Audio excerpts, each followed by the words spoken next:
Réussir son achat immobilier n'est pas toujours évident. C'est pour ça que je vais vous donner 3 conseils importants pour vous faciliter vos visites et votre réflexion lors de votre achat immobilier.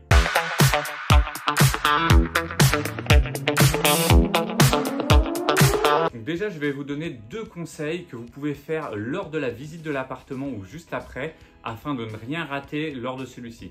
En effet, je ne vais pas vous aborder un petit peu tous les points qui sont faciles et que vous avez peut-être eu l'habitude d'entendre, mais je vais vous parler de choses un petit peu spécifiques pour que vous puissiez avoir un œil critique lorsque vous allez réaliser une visite. Donc déjà, si vous êtes sur une copropriété, il est très important d'aller visiter toutes les parties communes, c'est-à-dire la cave, les greniers, le local à vélo s'il y en a et même les sous-sols. Et ça, même s'il n'y a pas de cave de vendu avec l'appartement ou même s'il n'y a pas de place de parking. Parce qu'en effet, c'est là où vous allez apprendre beaucoup de choses sur la copropriété. Si vous allez visiter les sous-sols, vous allez voir des fois un petit peu quand il n'y a que des places de parking, est-ce que les voitures sont abîmées, est-ce que les gens au contraire ont confiance, laissent des cartons, des valises posées sur les places de parking, est-ce qu'il y a des motos? Parce que quand il y a des motos, quand vous avez déjà des affaires de poser, c'est souvent que ça ne craint pas et donc au niveau de la sécurité de la copropriété, il n'y a pas de problème. Et c'est très important de pouvoir voir ça. Allez visiter les caves. Parce que déjà, souvent on achète un appartement avec une cave et c'est important de voir un petit peu comment c'est à l'intérieur, est-ce qu'il y a de l'humidité, pas d'humidité, c'est là où on peut voir un petit peu les parasites et voir aussi tout simplement comment c'est entretenu. Parce que dans les caves, on a souvent des gens qui abandonnent beaucoup de choses, donc c'est bien de pouvoir voir un petit peu dans quel état ça peut être. Et c'est exactement la même chose pour les greniers. Alors vous allez me dire, en maison, on n'a pas forcément. Et bien en maison, si, c'est exactement la même chose. N'hésitez pas, si la maison vous plaît, à aller visiter les combles, à regarder un petit peu au niveau du vide sanitaire comment c'est. Parce que ça va en dire beaucoup aussi sur l'entretien de la maison et comment ça a été fait. Et c'est pas négligeable. Et en plus, au niveau des combles, vous allez vraiment pouvoir voir tout ce qui est isolation. Donc je sais qu'il faut penser à ça, des fois même penser à avoir une petite échelle dans votre coffre pour pouvoir monter au niveau des combles parce que des fois, l'agent immobilier n'en a pas ou il n'y en a pas dans la maison. Et c'est vraiment primordial de visiter ces points-là pour pouvoir se rassurer.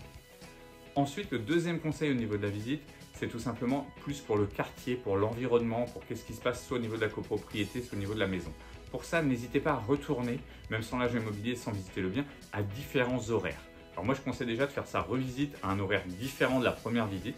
Si vous visitez le matin un appartement ou une maison, retournez-y l'après-midi ou en fin de journée afin de pouvoir voir vraiment les différents moments, que ce soit pour l'ensoleillement ou pour le bruit au niveau de l'appartement ou de la maison, mais aussi pour le quartier. Moi, je dis aux gens, vous retournez-y des fois le soir, le matin, un petit peu le week-end, pour vraiment voir comment vit la copropriété ou comment vit le quartier. Ça va vraiment vous donner toute la perspective et vous allez vraiment acheter en connaissance de cause. Et c'est très important, parce que c'est quand même un appartement ou une maison, c'est un ensemble. Il y a aussi la vie de quartier qui compte. Donc, c'est vraiment important de vous balader aussi à différents moments. L'autre chose, c'est surtout si vous achetez en copropriété, mais même quand vous achetez en maison, prenez le temps chez vous d'étudier les différents documents. Vous les demandez à votre conseiller immobilier, vous étudiez bien les diagnostics, vous étudiez les PV d'assemblée générale si vous achetez en copropriété.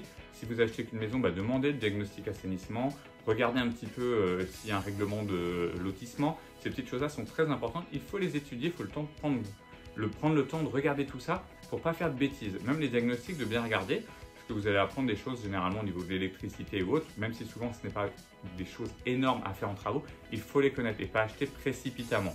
Donc voilà, j'espère que vous avez bien retenu ces 3 conseils, c'est vraiment important.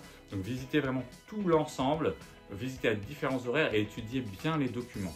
C'est des choses qui peuvent sembler basiques, mais malheureusement, avec mes 18 ans d'expérience, je me rends compte que tout le monde ne le fait pas. Donc n'hésitez pas à le faire. Si vous voyez d'autres choses de très importantes, n'hésitez pas à le mettre en commentaire et à me poser toutes les questions que vous avez besoin en commentaire et à liker et partager cette vidéo.